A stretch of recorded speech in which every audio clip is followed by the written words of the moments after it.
Welcome back to my channel शत्रुपोध का episode 69।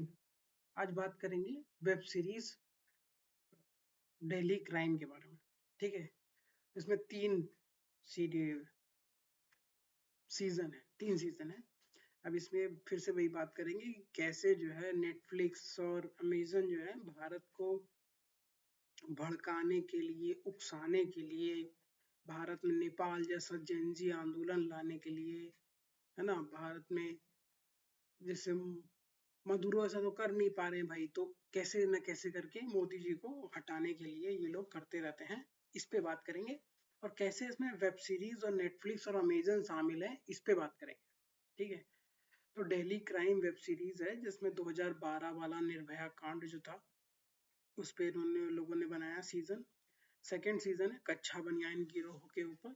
ठीक है, और तीसरा सीजन है नॉर्थ ईस्ट में ह्यूमन ट्रैफिकिंग हो रही है, यानी कि नॉर्थ ईस्ट में छोटी कमजोर बच्चियों को पकड़ा जाता है। हालांकि पकड़ा सब जगह से जाता है, बट दिखाया है इसमें वही, वहीं से ट्रक आते हुए दिखाया है कि वहां से ज्यादातर लोग आते हैं।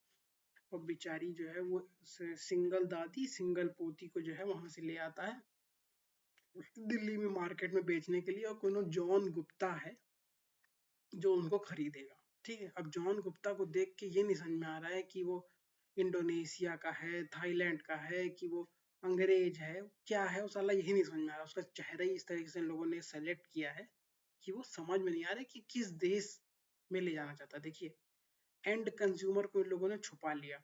ठीक है, सारी गलती कहाँ है, भारत की गलती है। कंज्यूमर की कोई गलती नहीं है।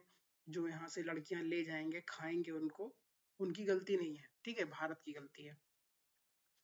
अब भारत में किस तरीके से एक भी बार इसने सीसीटीवी का वो नहीं दिखाया कि किस तरह से दिल्ली की पुलिस जो है मॉनिटरिंग करती है, किस तरीके से मोबाइल का डेटा हैक किया जाता है, किस तरीके से एक एक जगह पे लोगों को जो है मोबाइल से पकड़ा या दौड़ाया जा सकता है ना। इतने डार्क कलर के वो थीम्स यूज किए, जैसे नहीं मनहूस टाइप के कलर्स यूज किए हैं पूरी तीनों वेब सीरीज में, तीनों सीजन में, है ना। मैं देखिए, थोड़ा सा रिपीटेटिव लग रहा होगा, बट ठीक है, मेरा ब्लॉग है तो मुझे इस तरह से ही बात करनी थी इसमें। तो इसको हल्के में हो सकता है कि बहुत लोग लेते हों, बट वेब सीरीज हो गई, मूवीज हो गई, है ना। जैसे अब मैं हूं ना मूवी की एक बार बात कर लें थोड़ी देर के लिए, तो उसमें जिस तरीके से वो एक हिंदू एक्स आर्मी ऑफिसर जो है वो पाकिस्तान से बदला लेना चाहता है, और जो उसका सबऑर्डिनेट है इमरान जो है वो फिर जब उसकी बातें जान जाता है तो वो उसके खिलाफ हो जाता है ना। तो ये चीजें जो है ना, इसमें फिर आपका टीचर्स का किस तरीके से मजाक उड़ाया गया है। हाँ, मतलब आपसे एक सीनियर टीचर है, वो इतनी सुंदर है, वो साड़ी पहन के आती है, तो आप उसके बारे में फैंटेसाइज करिए। ठीक है, हिंदी पढ़ाने वाला जो टीचर है वो थूकता रहता है लोगों के ऊपर। मैंने खुद भी साल भर से ज्यादा जो है एक स्कूल में पढ़ाया है। तो अगर 40 बच्चों की क्लास है तो आप जो जोर से बोलते हो ना, या तो आप कंटिन्यूस पानी पीते रहो, तो हल्का वो थूक जो है वो गिरने का एक चांस रहता है, क्योंकि 40 बच्चों में चिल्लाना बहुत पड़ता है, माइक होता नहीं है ना। ज्यादातर रूम्स जो है वो साउंड प्रूफ होते नहीं है, बच्चे बोलते रहते हैं, तो उसमें कभी कभी ऐसा होता है कि थूक गिर सकता है या गिर जाता है, जिससे भी आप समझना चाहो। ठीक है, तो उसमें देखिए वो एक कैरेक्टर था ना, वो जो ये हिंदी बोलता है मूंछों वाला टीचर जो है, कैसे टीचर्स का ये लोग मजाक उड़ाते हैं। आप इसको लाइटली ले सकते हो, ठीक है, कोई बात नहीं, लेकिन इस बात को समझ लो कि अगर आप टीचर के ऊपर हंस रहे हो, तो वो बच्चा भी जो आपके साथ मूवी देखने आया है वो भी अपने टीचर्स के ऊपर हंसेगा, अपने टीचर्स का मजाक उड़ाएगा। फिर वो सीखेगा क्या, अगर वो अपने टीचर की इज्जत ही नहीं करता है, टीचर को एज एन आइकन नहीं देखता है, एज अ आइडल नहीं समझता है, तो वो कुछ सीख भी नहीं सकता है। ठीक है, तो फिर निर्भया पे वापस आते हैं। ठीक है, निर्भया में 6 लोगों को पकड़ने में पुलिस की पूरी पूरी जो है वो सीरीज खत्म हो जाती है दिल्ली। ठीक है, और जबकि इन लोग को पकड़ना कितना आसान, कितना कठिन हो सकता है। ठीक है, क्या ये भी बताना मुश्किल है कि किस कलर की बस थी और वो बस कहाँ गई। क्या इतनी भी जानकारी पुलिस के पास नहीं है कि वो कौन सी बस किस रूट पे जाती है, क्या इसको भी नहीं पता किया सकता है? फिर क्या उसको जो है कोई सीसीटीवी कैमरा है ही नहीं पूरी दिल्ली में? फिर उनका जो मोबाइल डेटा था, क्या उसको नहीं आइडेंटिफाई करा जा सकता है? और उसमें नक्सली एंगल, पता नहीं कौन कौन से जो है बिहार में चले गए, तो बिहार वाले जबरदस्ती इनको जो है चिकन खिलाए दे रहे हैं।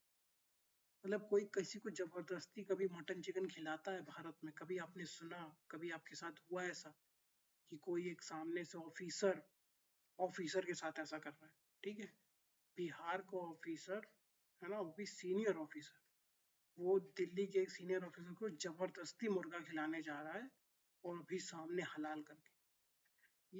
ये लोगों के मन में जो है पुलिस के खिलाफ खराब चीजें भरना।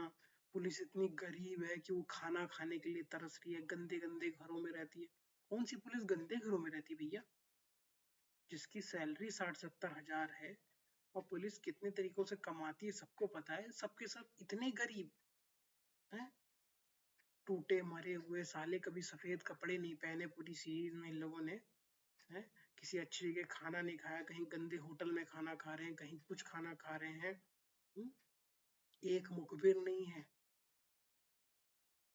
हाँ, तो देखिए इन इन वेब सीरीज को, और खास करके जो दो ये प्लेटफॉर्म है जिन पे, ये अमेजन और नेटफ्लिक्स पे, इस पे जो भी वेब सीरीज आती है उसको बहुत ध्यान से और बहुत नेगेटिव उसमें देखा करिए, कि ये लोग हमेशा भारत के लिए जो है बुरा ही दिखाएंगे, बुरा ही दिखाना चाहते हैं, हमेशा भारत को खराब दिखाएंगे। जैसे पूरी वेब सीरीज में कहीं भी डिजिटल यूपीआई का नहीं दिखाया हुआ है ना, डिजिटल पेमेंट का कहीं नहीं दिखाया हुआ है, किस तरीके से आपका फाइनेंशियल डेटा एक्सेस किया जाता है उसके बारे में दिखाया गया है ना, नाकाबंदी लगती है तो उसमें किस तरीके से सवाल पूछे जाते हैं ये कहीं नहीं दिखाया गया है।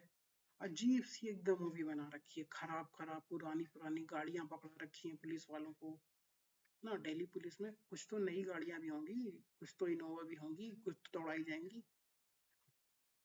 तो इन सब पे भी थोड़ा सा जैसे वो करके आप देखेंगे, एटलीस्ट मेरा तो यही मानना है कि आपको ऐसे देखना चाहिए, और हमेशा एक नेगेटिव सेंस में लेना चाहिए उन वेब सीरीज को जो कि आपकी जो है वो अमेजन और नेटफ्लिक्स से आती हैं। एक कॉन्ट्रारियन व्यू लेना चाहिए। जैसे पाताल लोक देखिए आप, कितने खराब तरीके से पुलिस को प्रोजेक्ट किया गया है, एक हल्का सा डैम्प पूरे में एनवायरनमेंट लगा हुआ है, हल्का सा काला सा पूरा वो दिखाया है। आप उसमें आ जाओ, क्या नाम है, मिर्जापुर, अभी तक मिर्जापुर एकदम कल्ट फिगर हो रखा था, अब तो खत्म ही है लगभग लगभग ना। तो हाँ, वो योगी आदित्यनाथ ने केस कर दिया था इन लोग के ऊपर कि तुम लोगों ने खराब इमेज दिखाई है मिर्जापुर की। तो उसके बाद की जो वेब सीरीज प्रॉपरली दिखाया गया कि किस तरीके से पुलिस वालों ने पूरे पूरे माफिया नेटवर्क को एक ही मीटिंग में खत्म कर दिया है ना। उसके बाद से वो कल्ट फिगर भी खत्म हो गया है। अब कोई भी आ जाए, कोई भी चला जाए, वो फिगर नहीं आ सकता। मतलब जब जब तुम्हारी कोई वैल्यू ही नहीं है पुलिस के सामने, 2 कौड़ी की तुम्हें वैल्यू हुई, जब पुलिस तुमको दौड़ा के मार सकती है तो तुम्हारी क्या वैल्यू है? कोई वैल्यू नहीं तुम्हारी। तो जिस तरीके से मिर्जापुर में एक क्रिमिनल को जो है वो लायनाइज करते चले जा रहे थे ना, तुम्हारे पाप को भी मारा था, तुम भी मारे जाओगे ना, एक सिंगल आदमी गुंडाई करे जा रहा है, पुलिस को पैसे खिला रहा है, कहीं कोई कानून नहीं है।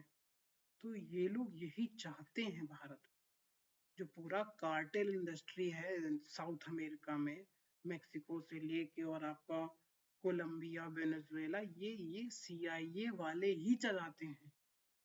अमेरिका का डीप स्टेट ही उस इंडस्ट्री को जो है वो करता है, वही लोग उसको पैसा दे के खरीदते बनाते हैं, उसी से उन लोग का पैसा आता है।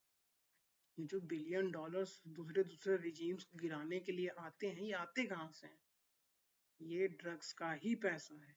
और यही ये लोग भारत में भी चाहते हैं कि रिजीम चेंज हो जाए, कैसे न कैसे लोग नाराज हो जाएं,